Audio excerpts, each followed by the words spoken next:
accompli. Dieu a compris le problème du péché. Et si toi tu es dans le péché, c'est toi-même qui veux y demeurer, mais Dieu a sorti l'homme du péché. Amen. Quand Dieu a sorti l'homme du péché et quand l'homme reconnaît que je suis sauvé par la grâce au moyen du sang, alors l'homme se tiendra debout pour aller encore davantage parce qu'il sait qu'il y a une rémission de péché qui avait été faite pour moi. Amen. Quand quelqu'un reconnaît que Dieu lui a pardonné les péchés, il ne péchera plus. Amen. Vous m'entendez? Amen. Quand quelqu'un reconnaît que Dieu n'a pardonné des péchés, il aura la crainte pour pécher. Amen. Un fils du président ne fera pas les efforts pour croire qu'il est le fils du président. À chaque fois qu'il marchera, il a le même tête comme toi. Il a le même pied comme toi. Il a le même main comme toi. Mais lui, dans sa pensée, il connaît que je suis le fils du roi. Voyez. Donc quand il voit qu'il n'a pas d'argent, il va au trésor. Parce qu'il est lié par un pacte de sang du pouvoir. Amen. Le pacte là, lui est déjà lié. Donc quand il arrive au trésor, rapidement on le reçoit, on lui demande qu'est-ce qu'il faut qu'on fasse pour toi. Est-ce que vous m'entendez? Donc le fils du roi est fils du roi comme toi tu es là. Il marche comme toi, il parle comme toi, il mange comme toi, il fait tout comme toi. Mais il y a une pensée qui siège dans le carrefour de la pensée, c'est que je suis le fils du roi.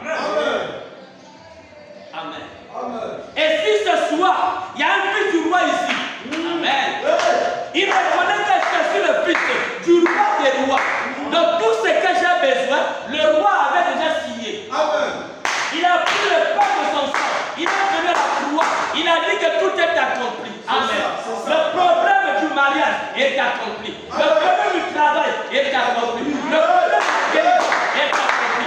Le problème du succès est accompli. La réussite de ta vie est accomplie. Dieu a choisi ce qu'on appelle la croix. La croix, c'est l'épicentre de l'adoration. Amen. Donc tous ceux qui peuvent adorer Dieu se trouvent au milieu de la croix. Et Jésus n'était pas mort sur la terre. Jésus n'était pas mort au ciel. Jésus n'était pas mort sous la terre. Mais il était mort entre le ciel et la terre. Amen. C'est pour dire qu'il n'était pas seulement pour les gens de la terre. C'est pour dire qu'il n'était pas seulement pour les gens du ciel. Mais il était pour tout le monde.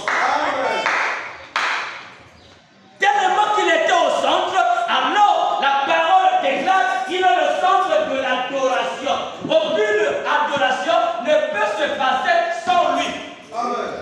Amen. Amen. Donc on ne peut pas adorer en aucun autre nom, si ce n'est que le nom de l'adoration qui nous a été donné, qui est le nom du Seigneur Jésus. Mais toute bénédiction dépend de Dieu. Et la Bible dit, confiez-vous à l'Éternel et vous serez affermis. Amen. Et confiez-vous à ses serviteurs et vous réussirez. Amen. L'affermissement consiste à croire Dieu. Mais la réussite consiste à imprégner les serviteurs de Dieu. Amen. Je vais entendre un amen. Amen. Amen. C'est là où j'ai dit, Dieu ne donne pas le travail. Amen. Dieu ne donne pas la guérison. Dieu ne donne pas la maison. Les choses là, Dieu les avait données depuis longtemps. Amen. À la croix, il a signé le pacte de sang. Qu'il a tout donné. C'est à l'homme de rentrer dans la dispensation du don.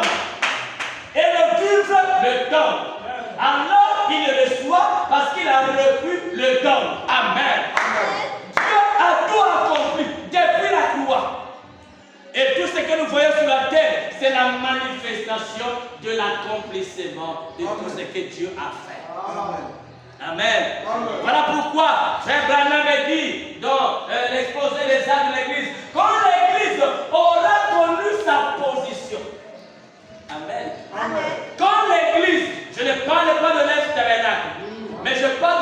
comme le frère de Jacques. C'est ça. Je porte l'église comme mon frère de Séraphin.